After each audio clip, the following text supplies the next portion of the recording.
The role that the garrison plays in the minds of Colchester people has changed tremendously over the last few years.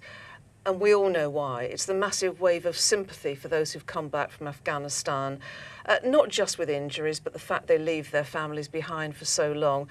And the media has been very keen on supporting this and explaining what it's all about. And I think people really are very conscious of what the military does for us. And since the deployments to Afghanistan, that has really blossomed, and you only have to have a parade of soldiers down the town centre, especially when they've just come back from Afghanistan. But of course that doesn't apply to us here anymore. But even on Remembrance Sunday, it's just the people just applaud all the time.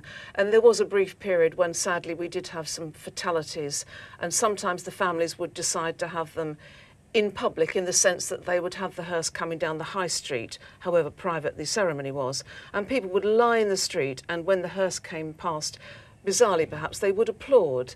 But that's how it is, and that massive wave of sympathy. Today on the programme, a lot of people say, oh yes, I'm moving on again, but we'd like to come back.